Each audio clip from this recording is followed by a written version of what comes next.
என் உயிரினும் மேலான அன்பு உடன்பிறப்புகள்.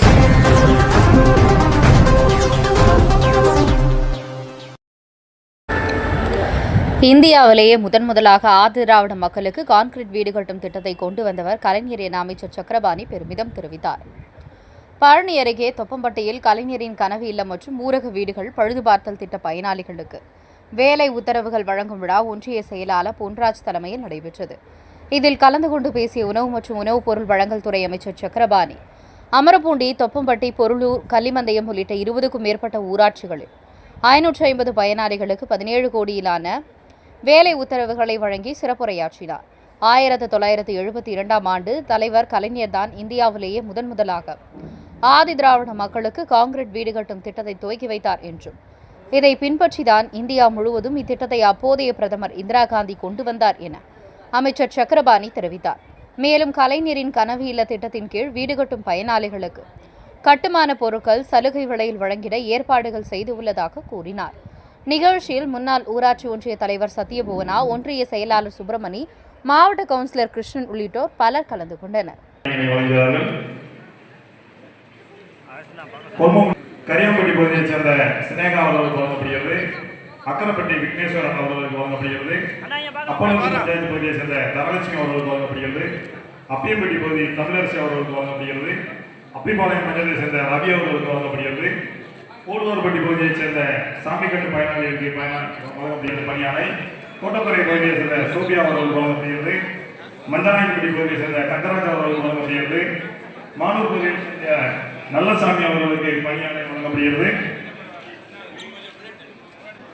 அதனைத் தொடர்ந்து மருதையா அவர்களுக்கு வழங்கப்படுகிறது.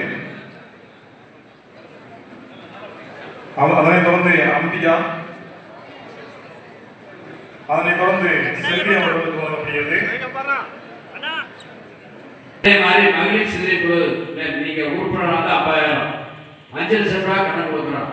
அதே மாதிரி கட்டுமான பொருட்கள் விலை உயர்ந்தாலும் அந்த வீடு கட்டுகின்ற பயனாளிகளுக்கு அந்த கிரசர் செங்கல் சோலை உற்பத்தியாளர்களை அழைத்து நாங்கள் பேசியிருக்கிறோம். குறைந்த விலையிலே அந்த ஜல்லி, எம்சான், செங்கல்லாம் கொடுப்பதற்கு ஏற்பாடு செய்யப்பட்டு அதையும் நாங்கள் செய்து கொண்டிருக்கிறோம் என்பதை இந்த நாட்டில் தெரிவித்து, அனைவருக்கும் வீடு, சொந்த வீடு கட்ட வேண்டும் என்ற எண்ணத்திலே இன்னைக்கு காக்க கூட சொந்த வீடு கட்டுறது, குருவி கூட ஒரு சொந்த வீடு கட்டுறது, ஒவ்வொருக்கும் ஒரு கனவு இருக்கும். அதுக்காக தான் முதலமைச்சர் அவர்கள் இந்த திட்டத்திற்கு பெயர் கலைஞர் கனவு இல்லம் என்ற திட்டத்தை பெயர் சூட்டியிருக்கிறார். எனவே 1972ஆம் ஆண்டு தலைவர் கலைஞர் தான் இந்தியாவிலே முதன்முதலாக ஆதிதிராவிட மக்களுக்கு கான்கிரீட் வீடு செங்கல்பட்டு மாவட்டத்திலே முதன்முதலாக தொடங்கி வைத்தவர் மாண்புமிகு முதலமைச்சர் அவர்கள்.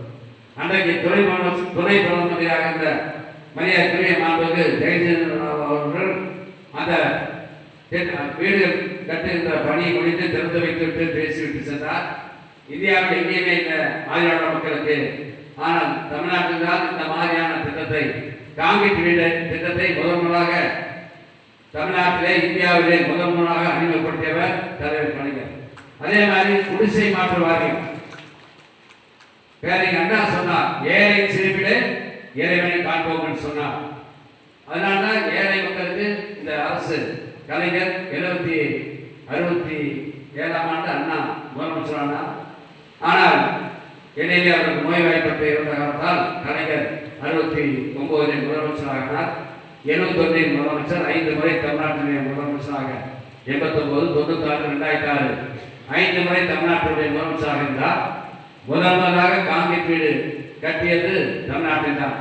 இதை பின்பற்றி தான் இந்தியா முழுவதும் அந்த கான்கிரீட் வீடு கட்டுகிற திட்டத்தை இந்தியாவிலே அன்றைக்கு இந்திரா காந்தி அவர்கள் பிரதம மந்திரியாக இருந்த சமயத்திலே அந்த திட்டத்தை கொண்டு வந்தார்கள் என்பதை உங்களுக்கு நான் நினைவுபடுத்த கடமைப்பட்டிருக்கிறேன்.